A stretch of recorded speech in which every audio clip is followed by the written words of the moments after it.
Muy bien.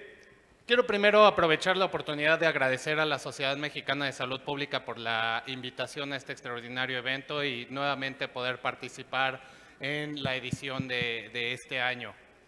En este momento, en el foro o en el panel Grandes de la Salud Pública, nos encontramos con el doctor Javier Cabral Soto, con la doctora Miriam Esther Vargas Godoy y con el doctor José Francisco Flores Mora.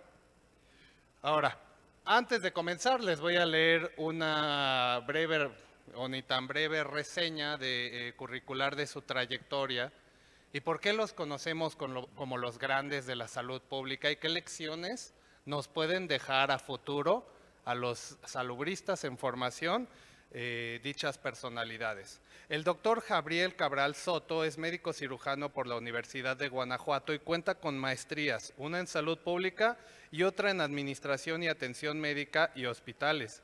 Ha sido delegado y secretario de salud en el estado de Zacatecas. Cuenta con amplia experiencia dentro del programa IMSS Bienestar, en el que inició como coordinador general del programa IMSS Coplamar en la Ciudad de México y anteriormente ocupaba el cargo de coordinador de evaluación del programa IMSS Bienestar del IMSS. Actualmente es titular del IMSS en Michoacán y fue presidente de la Sociedad Mexicana de Salud Pública en el periodo 1999 a 2000. Démosle un fuerte aplauso, por favor.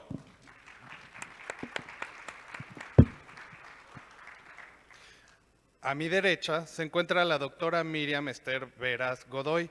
Ella es médico cirujana especialista en salud pública, docencia y tecnología educativa por la Universidad Autónoma del Estado de Hidalgo y maestra en ciencias en sistemas de salud por parte de la Escuela de Salud Pública de México, el Instituto Nacional de Salud Pública. Cuenta con 36 años de experiencia en salud pública a nivel estatal, nacional e internacional, ocupando diversos cargos directivos en la Secretaría de Salud del Estado de Hidalgo.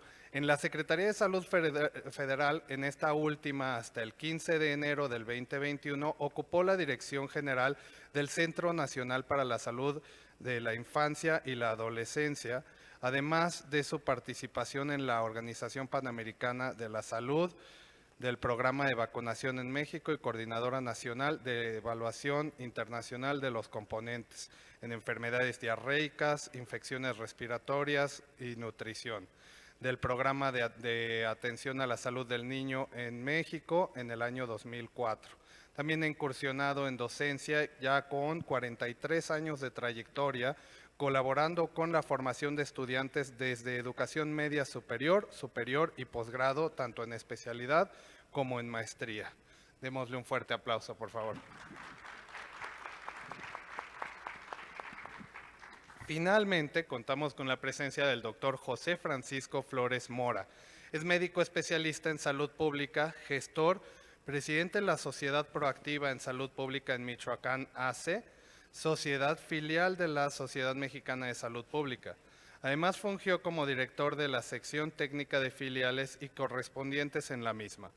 En la etapa del mayor reto que enfrentamos todos los sanitaristas, la pandemia de COVID-19, se mantuvo proactivo en actividades propias de educación para la salud, brindando capacitación presencial y virtual a instituciones educativas de nivel básico, medio superior y superior, así como otras instituciones, empresas y cámaras de comercio. Forma parte del Grupo Internacional de Egresados del Programa de Epidemiología en Gestión de Johns Hopkins Bloomberg School of Public Health. Es un profesional del área de la salud dispuesto a desarrollar nuevas competencias, compartir conocimientos en busca de oportunidades y formas de mejorar el entorno en salud. Démosle un fuerte aplauso. Muchas gracias. La primera pregunta, siendo salud pública una elección un poco atípica, me gustaría escuchar de los tres por qué eligieron la salud pública, qué los motivó a elegir esta línea de acción. Por favor, doctora. ¿Sí? Hola, bueno, antes de dar mi punto de vista quisiera agradecer nuevamente, así como lo acaban de hacer, a la Sociedad Mexicana de Salud Pública, el que me inviten y aparte este congreso con tantos profesionales y profesionistas de la salud pública. Es muy difícil armar una reunión de este tipo y bueno, van todo mi reconocimiento. Cuando me están preguntando por qué elegí la salud pública, pues yo creo que la salud pública me eligió a mí, porque en realidad yo terminé mi carrera, empecé a dar clases siendo estudiante de medicina a nivel bachillerato, y cuando regreso del servicio social, todavía no había el tiempo para el examen de residencia. Y entonces yo dije, pues mientras abren una especialidad en salud pública en la Universidad Autónoma del Estado de Hidalgo, y dije, pues bueno, vamos a ver qué pasa. Y la verdad empecé, y yo pensaba como muchos que no trabajan salud pública, que esto era bien fácil, que no íbamos a tener cargas de trabajo después, que iba a tener mi horario fijo y me iba a salir y a todo dar. Y bueno, la primera impresión fue estudiar la especialidad, ¿no? Porque fue súper complejo, viniendo de una formación clínica fundamentalmente, como sucede hasta la fecha, en donde toda tu formación se da en hospitales. Y bueno, me habían medio vacunado negativamente, me encantan las vacunas, pero me habían vacunado negativamente para el trabajo comunitario en el servicio social, porque no lo entendía. Y pues llega la especialidad y la tomo. Después llegó la fecha de hacer el examen de residencia y dije, no, de aquí soy. Y me quedé en la salud pública. ¿Y por qué veo muchas caras conocidas de grandes maestros de la salud pública en México y en el extranjero, pero también veo caras de jóvenes? ¿Por qué trabajar en salud pública? Porque yo pienso que en la atención para mejorar la salud de las poblaciones tenemos que hacer una sinapsis entre quienes trabajamos salud pública y los que trabajan en el área clínica. Entonces no crean que si estudian salud pública no tienen que estudiar clínica, porque tienen que llegar a discutir con los clínicos, y no discutir, no quiero decir que pelear, sino que realmente hablar en los ámbitos de responsabilidad de cada quien y entender lo que nos está diciendo el otro. Entonces, bueno, yo me dedico a la salud pública toda mi vida profesional y me encanta la salud pública, creo que ese camino que tomé fue lo mejor y bueno, pues yo quisiera que ustedes, muchos pero entran a estudiar el posgrado porque les dan una beca o porque no tienen otra cosa que hacer. Entonces, no importa por qué entren, lo importante es que se dediquen a esto y que lo hagan profesionalmente, que se actualicen porque está cambiando mucho. Y bueno, me gusta mucho la salud pública y los convoco a que la sigan trabajando. Gracias. Excelente. Paco, ¿tienes algo que complementar? Muchas gracias, doctor. Miren, yo al igual como dice la doctora, creo que la salud pública es como cuando te encuentras al amor de tu vida en un pasillo, ¿no? Que lo tomas y ya no lo dejas ir.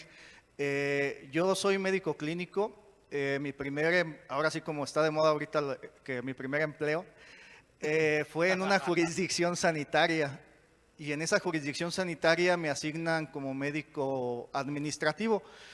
Y yo decía, yo no estudié 5 años de medicina, el año de internado y el año de servicio para estar llenando documentos no sabía por qué estaba ahí.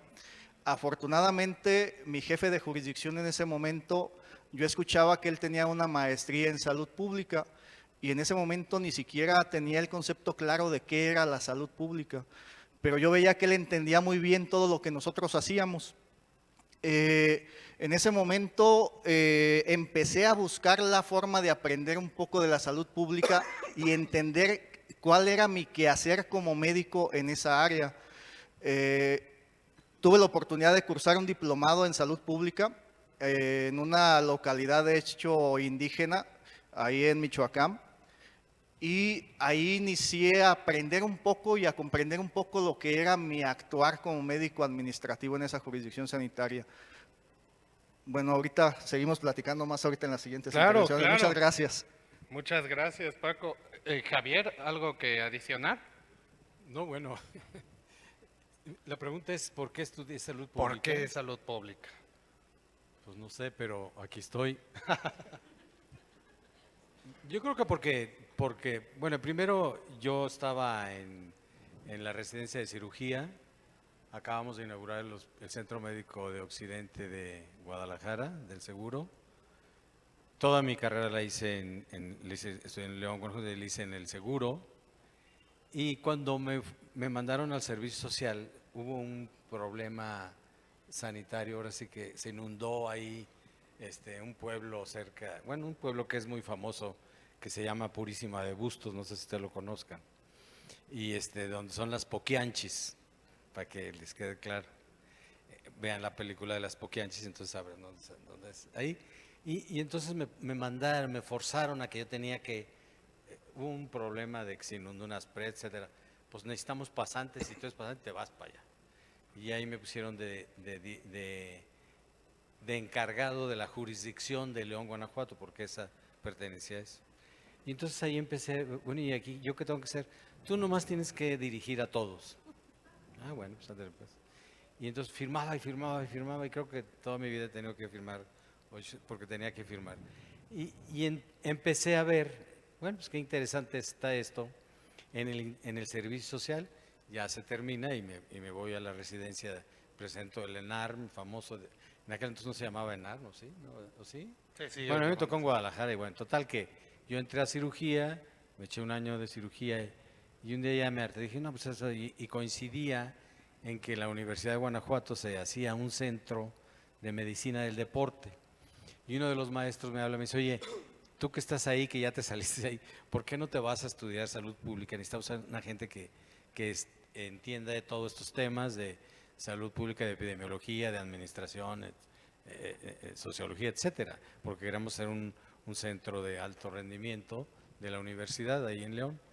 Y entonces me mandó el rector de la universidad, que era un amigo mío, y me mandó a estudiar, y llegué a la escuela ahí de Plateros, ¿no?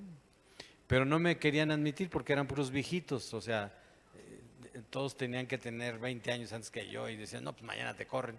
Ay, pues si me corren, pues ni modo. Total, nunca me corrieron. Y terminé eso, y luego como que fue coincidiendo todo eso, entonces me quedaba claro, primero de que era muy diferente a lo que yo estaba acostumbrado, a los 4 paredes del quirófano. Entonces todo lo que aprendía era demasiado interesante, tenía una amplitud de visión enorme y veía toda la posibilidad que se podía hacer. Y conjuntando esas dos partes que dice la doctora, la parte clínica, quirúrgica, y la parte de atención médica o prevención, o la misma epidemiología o la misma sociología, que ahora es tan de moda, los factores sociales, etcétera, etcétera. Entonces, como que la vida me fue conduciendo hacia eso. Y luego me metí bueno, terminando ahí, ¿cómo se llama? En salud pública, nos invitaron a trabajar, cambiaron de secretario de salud, que era el doctor Emilio Martínez Manatún, de Tamaulipas, que era de gobernador, y metieron a un secretario de salud aquí, que cuando llegó era enemigo del anterior, y nos corrieron a todos. Entonces nuestro jefe era el papá de Oliva, la que es la secretaria de salud aquí en Ciudad de México. Oliva yo la conocí de chiquilla. Bueno, entonces el papá era nuestro jefe, entonces oigan, pues ya nos corrieron a todos. ¿Y ahora qué hacemos? Éramos como 8 recién egresados de diferentes maestrías. Pues vayan al Seguro Social, ahí necesitan epidemiólogos a salud pública. Y entonces estaba ahí de jefa de salud pública la doctora Georgina Velázquez. Y entonces Georgina nos dijo, pues sí, ahorita mismo les damos base a todos. Nos dieron base a todos, porque teníamos la especialidad o la maestría de salud pública, que en aquel entonces había un pleito de que no tenía reconocimiento universitario, y que sí era y que no era, y empezaban las otras maestrías, ¿no? Y bueno, lo que quiero decir es que así me fui en el transcurso de toda mi vida para enfocarme y coordinar todas estas áreas. Y bueno, me tocó muy buena suerte en todos mis ¿cómo se llama? Mis quehaceres de la salud pública, entre otros, haber sido presidente de la Sociedad Mexicana de Salud Pública, que nunca quise ser presidente, pero todos los viejillos que eran mis tutores, y que bueno, ya se murieron todos, ¿no? Obviamente. Pues ahora entras porque entres, ¿no?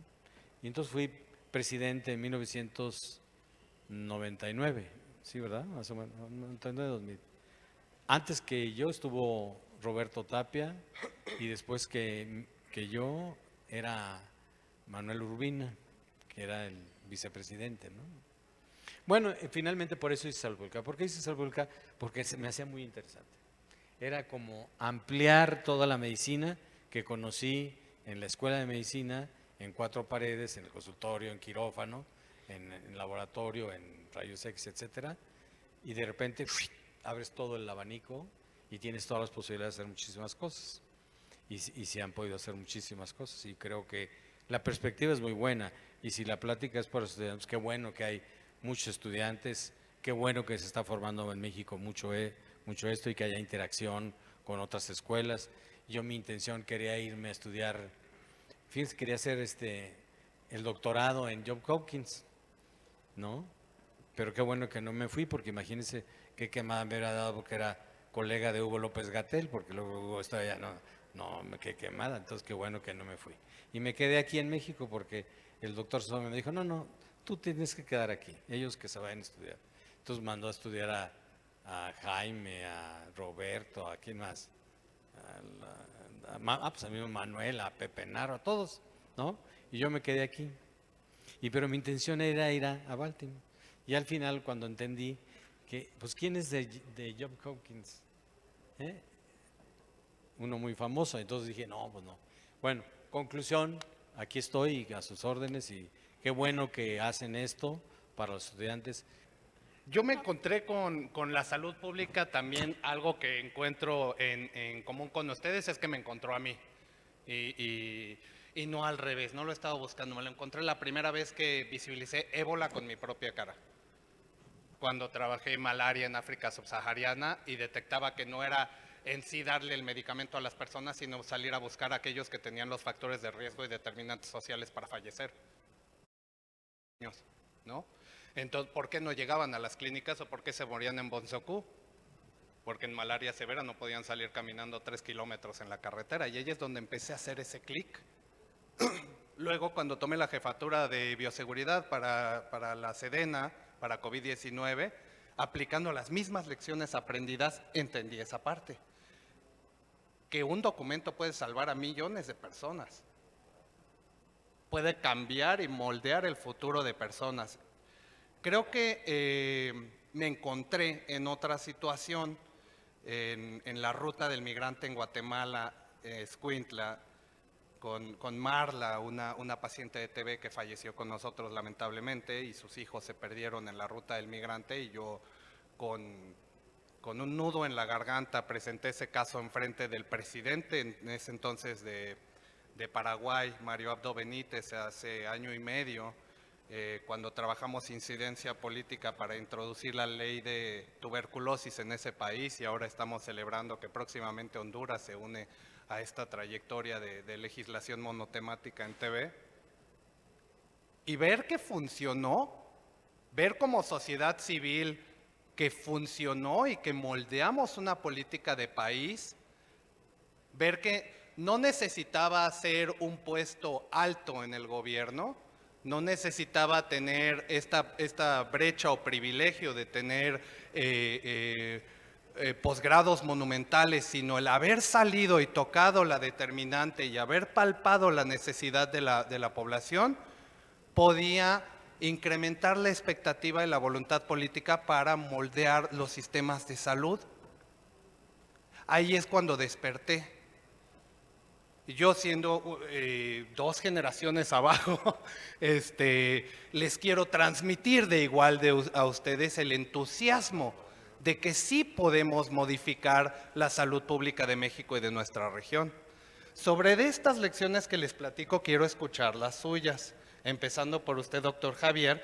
¿Qué retos se encontró eligiendo esta carrera? Un reto que se le ocurra de flashazo, un obstáculo que se encontró como detonante en su carrera de salud pública. Bueno, yo pienso que el principal reto era tomar decisiones, ¿no? Porque el tiempo es claro. Es lo único, a mí me quedaba claro que si no decidía en ese momento, tenía una implicación de cerca de 2 o 3 meses. O sea, lo que no decidí ahora se iba hasta dentro de 3 meses y ya perdimos todo el tiempo, ¿no? Entonces, para mí el mayor reto de la salud pública es decidir o sea, tener información para la acción, ¿no? Y decidir ya hay que hacerlo porque si no nos va a cargar Y priorizar, ¿no? el chagüizo, y priorizar. Y la otra, a mí me sirvió mucho de guía desde el primer día que yo empecé a ver esto de la salud pública, los famosos criterios esos que decían de magnitud, trascendencia, vulnerabilidad, viabilidad, ¿qué? Factibilidad y ¿sabe qué otro? Bueno, entonces eso para mí era determinante. Y yo creo que el reto pues era decidir. Y decidir era apoyar a los equipos, a los recursos, a los compañeros y compañeros, ¿no? A todo el equipo de salud. Y el otro decisión era usar el dinero, ¿no? Yo creo que esa era clave. Y entonces creo que esa es una de las grandes debilidades de la salud pública, que hay un miedo espantoso de tener dinero y de gastar el dinero y de usar el dinero, ¿no? A pesar que tenemos una crisis brutal de X, es una oportunidad de tener recursos para poder incrementar los presupuestos, incrementar el personal, incrementar el equipo y la tecnología, y no se hace, porque es vuelta y vuelta y vuelta. Entonces, para mí yo creo que el mayor reto es tomar decisiones a tiempo en esos 4 criterios. Y la miopía burocrática, ¿no? Doctora Miriam. Bien, dentro de el principal reto que yo he tenido en mi práctica de la salud pública es más operativo, no es como Javier lo está señalando, que tiene toda la razón de mencionar esos tops, sino que fue cuando la pandemia de influenza y yo trabajaba en el estado de Hidalgo como directora de políticas en salud pública. Y entonces empiezan y sale la Ciudad de México con todas las intervenciones que había. Y entonces nos mandan a llamar al gobernador para decirnos, a ver, ¿qué hacemos? No, ya teníamos un caso en una ciudad que se llama Actopan, que es la Casa de la Barbacoa, aunque los del Estado de México digan que no, pero es así. Y entonces nos dice el secretario general del gobernador, pues vamos a acercar.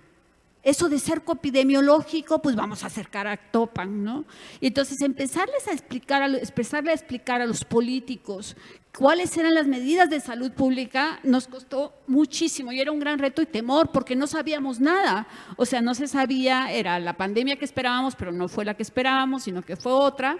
Y entonces tener que decirle al gobernador, hay partido del Pachuca el domingo, pues hay que cerrar, no va a haber partido. Entonces, imagínense la presión y también mi jefa, que la quiero mucho, la doctora Tavares, se me quedaba viendo y decía, pues vamos a aventarnos, ¿no? Y así fue esa toma de decisiones que a veces responder a los políticos y entonces te dicen, es que ayer me dijiste que eran 2.344 casos y ahora me dices que son 2.342.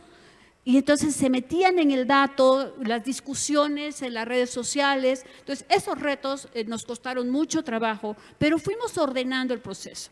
Ahora, ¿qué pienso que pasó con esos retos? Que no aprendimos.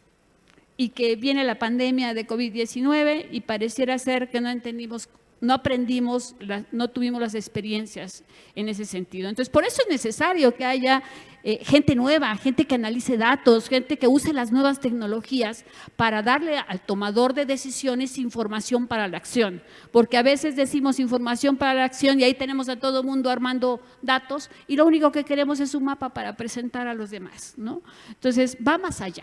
El reto de la salud pública es muy fuerte y eso es a lo que se están enfrentando. No crean que se van a enfrentar a una cosa sencilla. La toma de decisiones, tengo un amigo, Rafa Lozano, que decía, a ver, alguien que se venga a firmar, dicen que solo firmamos, a ver, vengan y firmen. Tomar decisiones, firmar, el dirigir a un grupo en donde a veces no todo mundo tiene tu línea y le tienes que ir enseñando cómo hacerlo, es bastante complejo, pero es muy emocionante.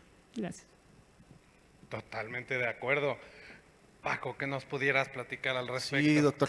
Les comento un poco más de la situación regional, ¿sí?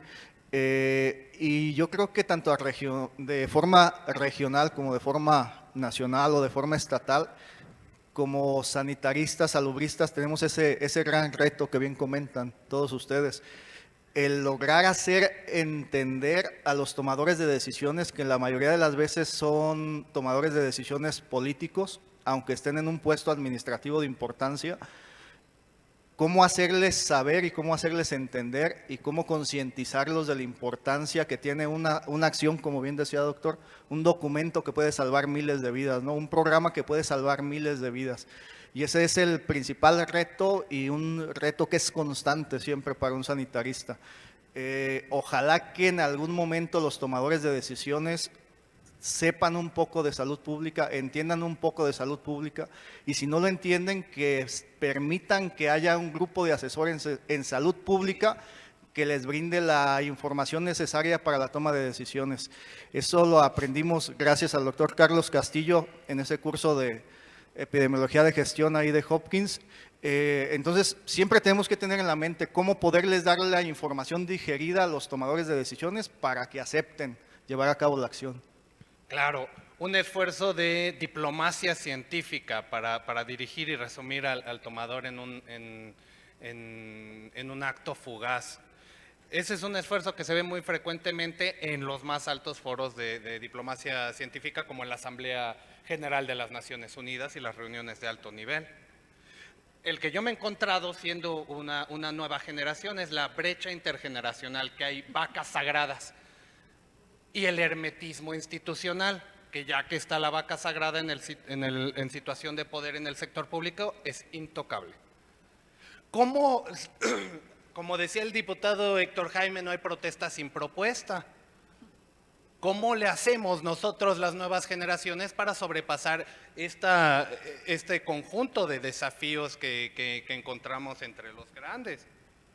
A través de las alianzas y el trabajo intersectorial multiactor, que ese llamado a la acción venga de diferentes partes y de diferentes sectores al unísono. Creo que eso pudiera orientar a encontrar o potencializar y armonizar los mensajes. ¿Qué me pudieran decir acerca ahora, doctora Miriam, acerca de una propuesta para sobrepasar este obstáculo en la toma de decisiones y el moldear una opinión basada en evidencia, una toma de decisión basada en evidencia de los altos mandos? Bien, pienso que retomando algunas cosas que ya se mencionaron, una de ellas es que haya apertura del tomador de decisiones de alto nivel. O sea, no necesariamente el tomador de decisiones de alto nivel tiene que saber de salud pública. No le vamos a estar pidiendo el detalle de qué dice la norma de tuberculosis, eso no, pero sí debe de tener la apertura y la sencillez, como la tuvieron la mayoría de mis jefes, para recibir los datos y verlos y decir, nos vamos por aquí, y preguntar al técnico si ese es el mejor camino. Ese es un gran reto. Ahora, ¿qué pasa? A veces los que hacemos las tarjetas o las notas para ese tomador de decisiones les queremos entregar una Biblia.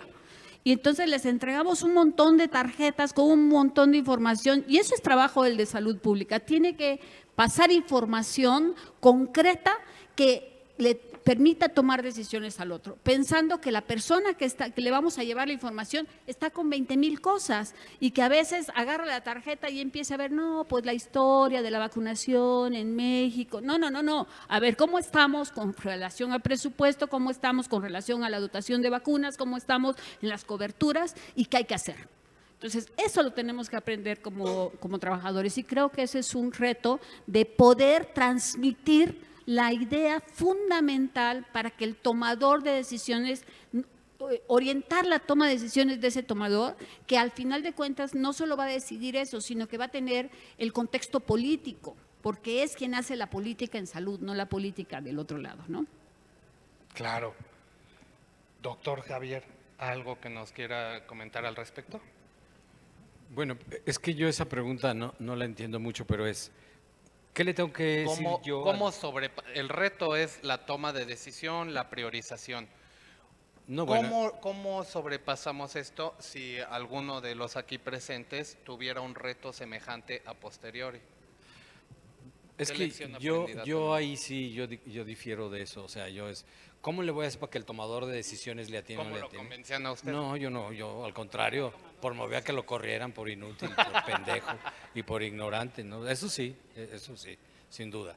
Y eso sí tenemos casos muy serios, ¿no? O sea, uno no debe ser como estudiante o como médico en salud pública o como maestrante o como doctorado en salud pública, estar solapando a un jefe que no tiene ni idea ni qué es ni qué no es, ¿no? Para que le atine, no, pues no que vaya a su casa a atinarle, ¿no?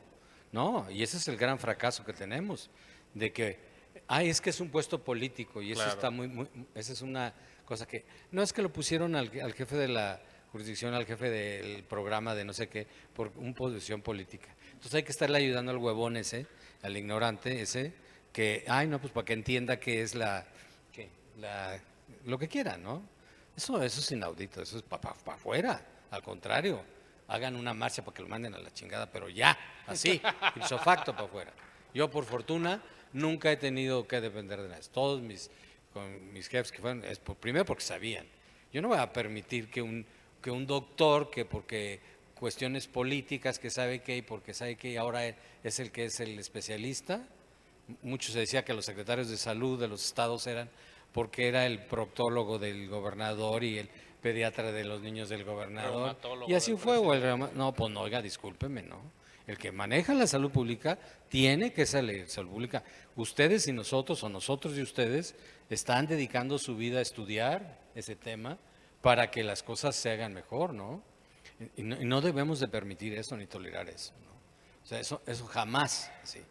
Tengo que hacer un análisis para que mi jefe sepa. No, fíjese que no. Discúlpeme, es al revés, ¿no? Yo nunca no he estado de acuerdo a eso y siempre lo he manifestado desde que era estudiante en la Escuela de Salud Pública. Y bueno, el ejemplo contundente es precisamente el que era el director de la Escuela de Salud Pública en aquel entonces, que era un doctor que muchos de los abuelitos de ustedes lo conocen, el doctor Peregrina, ¿no?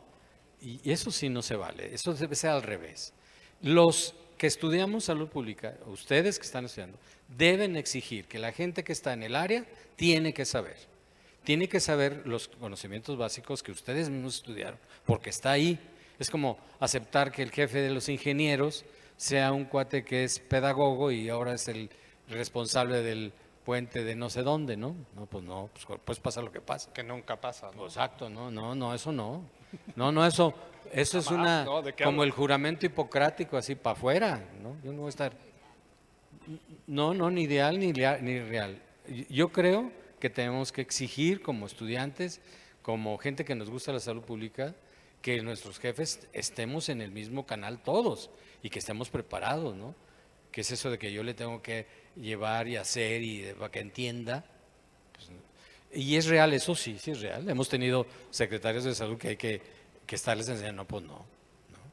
Yo creo, para mi historia, en términos reales, ha habido secretarios de salud que son especialistas en cierta área y son excelentes. Ahí, órale, ¿no? Creo que, sin más, así los dos, ahora sí que dicen ustedes los grandes, ¿no? Bueno, de los grandísimos, ¿no? El doctor Soberón, que se dedicaba pues a la organización de los servicios de salud, perfecto, fue rector de la universidad, no, pero no se salía de esa área. Y luego fue el doctor Kumate, y el doctor Kumate era especialista en infectología, en vacunas, ¿no? Se dedicó a eso y eso era buenísimo. Y luego hubo otros secretarios que no servían para nada y no saben nada y siguen sin sabiendo nada, nada más dicen puras pendejadas. Pero bueno, ese es problema de ellos. Y sus resultados pues son trágicos y quieren que les hagan uno, pues no, pues ¿de dónde? ¿No da? ¿No? Pero ustedes digan si hay alguien aquí o en nuestra generación que no reconozcamos la labor que hizo el doctor Soberón en sus tiempos y Kumate en sus tiempos, ¿no es cierto? Eso sí es fundamental. Igual que en el seguro y como jefes médicos, etcétera, hemos tenido, y en el ISSSTE también, ¿no? Digamos las grandes instituciones. Lo que yo digo es muy importante que se tome en serio estudiar salud pública. Es la vida de uno, ¿no? Y por lo tanto no permitir que me ponen a un jefe que es un cuate que que es un doctor general, médico general, que nunca ha tenido ni conoce, ni sabe, ni aprende, ni estudia, ni nada, ¿no? Yo me acuerdo cuando fui secretario de Salud de Zacatecas, el jefe de los servicios de salud anterior a mí era un gastroenterólogo. Y cuando a mí me dicen, vas a ser el secretario de salud, ¿y dónde está el anterior? No, es que está estudiando. ¿Y dónde está estudiando? Se viene todos los fines de semana a estudiar aquí a la Escuela de Salud Pública para que lo capaciten, para ser el secretario de salud, ya en funciones. O sea, en el último año estudió lo que debe de haber estudiado desde origen. Entonces, yo cuando lo conozco, pues lo conocí y todo, bueno, ¿y tú qué estás haciendo? Es que estoy estudiando porque no les entiendo nada a los de salud pública. Bueno, pero si ya vas de salida, pues ya para qué, pues ya mejor ya vete a practicar la gastroenterología, pues eres gastroenterólogo. No, pues es que ya me está gustando. Bueno, entonces ándele pues. Entonces el Estado, la población, estudió con él 6 años a perder el tiempo para que aprendiera lo que se le pareció interesante. Eso es lo que no debemos de permitir. La gente que está en salud pública en todas las áreas, en investigación, epidemiología, en administración, en lo que ustedes quieran, tiene que saber salud pública y no se vale estar teniendo. Y sí tenemos casos, sí, y debemos de exigir eso, ¿no? Y debemos de contagiar y debemos de replicar eso legalmente en términos de todos los representantes populares, con los diputados, con senadores, ¿cómo permiten hacer eso? ¿Cómo permiten tomar gente que está ahorita como director o lo que sea, que no tiene ni idea de la formación de eso? Yo les digo, a un ingeniero se le cae un puente y mata a medio mundo. A un médico que toma decisiones, pues mata a la mitad del pueblo, así de sencillo. Claro. O lo salva. Doctor Francisco, ¿usted cómo solucionó esos retos a los que nos estamos refiriendo? La toma de decisión, la diplomacia científica, ¿cómo lo hizo? Claro, claro. Solucionar tanto como solucionar, pues es complicado, ¿no? Sí, una experiencia Sí, que sí, sí. nos pueda Sobre todo por lo que bien comenta el doctor Cabral. De los puestos que siguen siendo políticos, que hay compañeros inclusive que no saben qué es la salud pública, que cuando llega un pasante de la licenciatura en salud pública no saben cuáles son las funciones que tiene un pasante de la licenciatura en salud pública. Entonces es alarmante, y qué bueno que haya tomadores de decisiones como el doctor que sí toman estas decisiones tajantes de decir no tienes que estar en este puesto, ¿no? Lo otro, como salubristas en formación, tenemos que darnos cuenta y ser conscientes que existe algo que se llama epidemiología de gestión, ¿sí? Y una vez que sepamos que existe esto que se llama epidemiología de gestión, tenemos que aprender epidemiología de gestión, que es la mejor forma de tener las herramientas necesarias para brindarles información al tomador de decisiones y que acepte llevar a cabo lo que queremos implementar, ¿sí? Es muy importante esto. Claro. ¿Y qué le llevó a usted a formar parte de la Sociedad Mexicana de Salud Pública? Algo que comentaban ustedes, yo creo que nosotros vemos a la Sociedad Mexicana de Salud Pública como que están aquí los grandes sanitaristas, esas personas que son referentes para nosotros como sanitaristas en formación. Yo me considero todavía un sanitarista en formación, siempre estamos aprendiendo algo de la salud pública, y cuando yo veía a esas personas que son los ejemplos a seguir, yo decía, de alguna forma tengo que participar ahí, ¿no? Tomamos el reto de formar una filial activa en el estado de Michoacán. Trabajamos para que se formara esa filial activa en el estado de Michoacán. Lo hicimos tangente ese proyecto, y después de eso me invitan a trabajar aquí en ese cargo, en la Dirección Técnica de Filiales y Correspondientes. Y a partir de ahí, pues hemos estado aquí participando con la Sociedad Mexicana de Salud Pública, enamorados de la Sociedad Mexicana de Salud Pública y de todo lo que se hace aquí también. Muchísimas gracias. Yo adicionalmente creo que todo aquel que elige la salud pública como su guía y formación para su vida es un grande de la salud pública en potencia.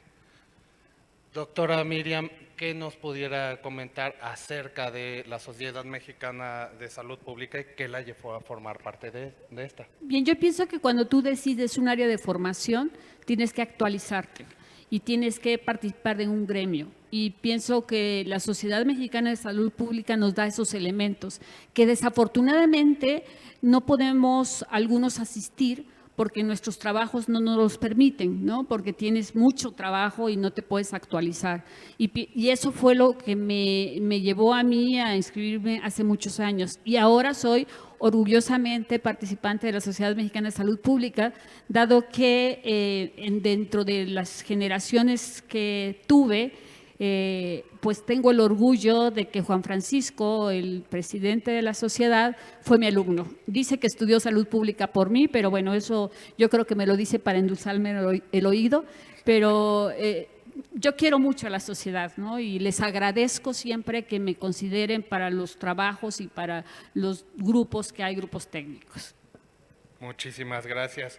¿Qué le invitó a usted a participar en la sociedad mexicana? Bueno, Desde un inicio, porque sabemos que la presidió. sí, bueno, yo participé, primero por la formación, desde que estaba en la escuela de salud pública, no se decía a todos los que estaban en la sociedad y qué significaba la sociedad, etcétera. Entrando al trabajo, luego era, hay que estar en la Sociedad Mexicana de Salud Pública, evidentemente porque era, como tú dices, doctora, pues es un centro de capacitación o de movimiento del conocimiento de la salud pública, ¿no?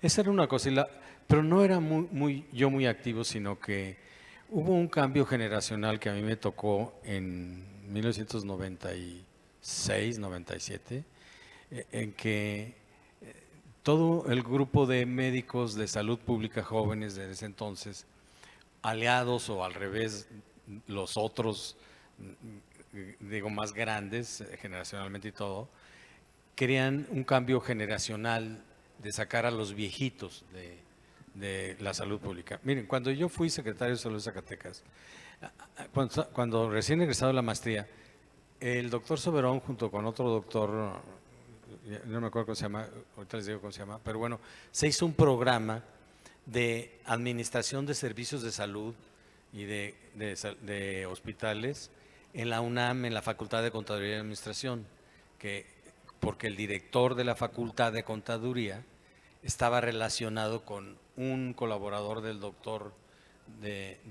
¿cómo se llama? Del doctor Soberón, que después fue subsecretario, que es Manuel Ruiz de Chávez. Bueno, total, ahí se creó, el doctor Soberón promovió de que se hiciera esa maestría mientras llegaban todos los que se habían mandado al extranjero, ¿no? Como ya se los dije, a Julio Frenk, a Roberto Tapia, a Jaime Sepúlveda, a Pepe Narro, a Manuel Urbina, etcétera, ¿no? Entonces, esa maestría se iba a hacer ahí, en la UNAM, y la condición era porque el doctor Soberón, sobre todo apoyado con el doctor Laguna, el de bioquímica. El doctor Laguna era un cabrón, pero de terror, así. Y entonces agarraba la bondad del doctor Soberón y tú quítalos a todos, Guillermo, ¿no?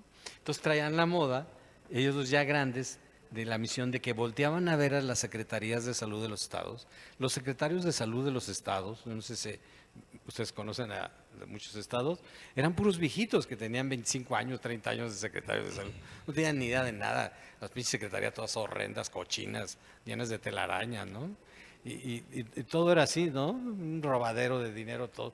Se roban las camionetas, una cosa asquerosa todo, ¿no? Y entonces ellos, yo creo que al ver todo eso, pues dijeron, hay que cambiar a todos estos viejillos miados, ¿no? Y los corrieron, digo, y entonces, ¿pero cómo le hacemos? Pues hay que preparar jóvenes. Entonces, los jóvenes de ese entonces estábamos divididos en esos, unos metidos en la operación, en la dirección de programas, etcétera, y otros estudiando allá en el extranjero. Estos iban a tardar más que nosotros, entonces rápido hicieron esa maestría y rápido nos mandaron a todos. Y entonces la condición era, me acuerdo que cuando a mí me invitaron había una terna y la terna consistía, el secretario, que era el doctor Soberón, decidía si teníamos un título de maestría de la UNAM en esta maestría y la de la Escuela de Salud Pública antigua, que después el doctor se la hizo el Taj Mahal de Cuernavaca, ¿no? ¿Cómo se llama este? Del instituto, ¿no? Que se le hizo a Julio, ¿no? Entonces, esa era la idea, pues modernizar esa escuela viejita que venía de otra escuela de acá no, otra más antigua, acá por el Politécnico, por acá por las áreas de Santo Tomás, que era la escuela de higiene. Es la historia, pues, son tres etapas. Entonces a nosotros nos tocó, vamos para adentro. Y entonces nos tocó cambiar generacionalmente a todos los jefes se llamaban de servicios coordinados de salud pública, ¿te acuerdas, no? O secretarios de salud que estaban cambiando ya la ley, etcétera, etcétera. Pero la idea era tener gente joven preparada en el tema y quitar eso, lo que yo les decía hace rato, no, dejen de poner a los pediatras de los niños del gobernador y al proctólogo del gobernador y al gastroenterólogo, ¿y de qué más se enfermaba un gobernador? De lo pendejo, nunca pusieron, de violencio, violento yo, bueno, pues también de violencia. Bueno, por eso, discúlpeme, pero lo que estoy tratando de decir es, toda esa renovación era para cambiar toda esa generación, ¿no?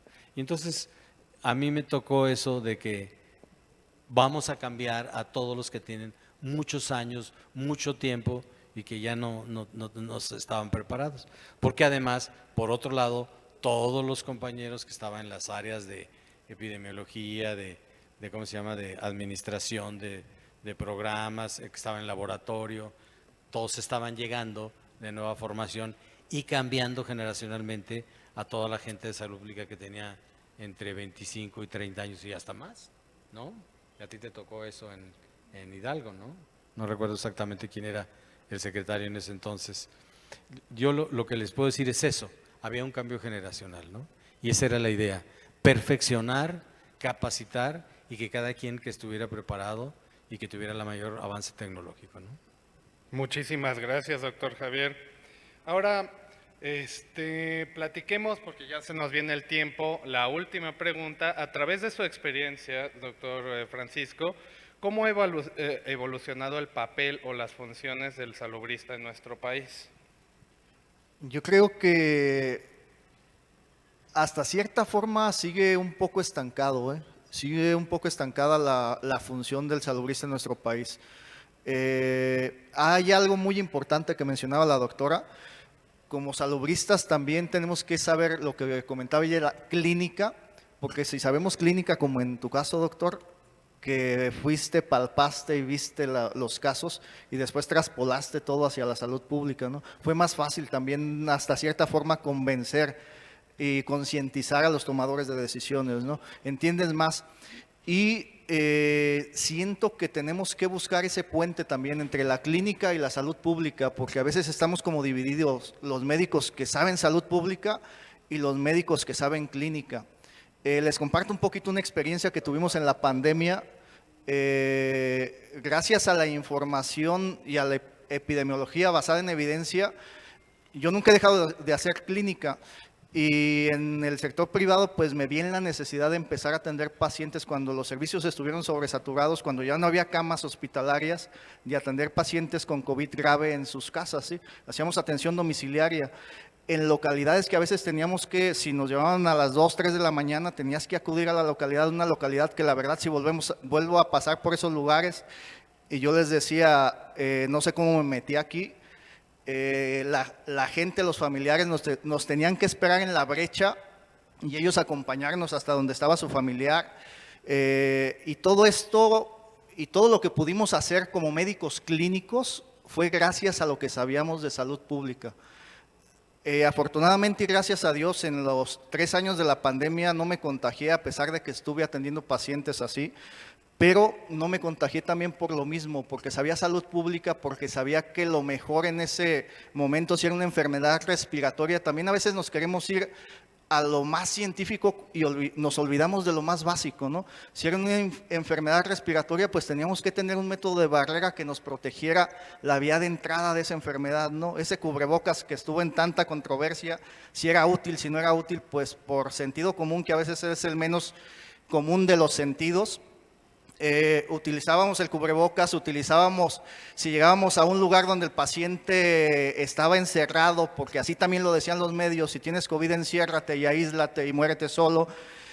llegábamos y los atendíamos y pues teníamos que abrir las puertas, teníamos que abrir las ventanas, permitir que se ventilara con los aparatos de medición de dióxido de carbono. Si llegábamos y lo poníamos y era una cantidad a veces arriba de 2000, ¿sabes qué? No te atiendo, espérame un poquito, aunque estén desesperados, y hasta que no haya bajado abajo de 700 me puedo meter a revisarte y atenderte, ¿no?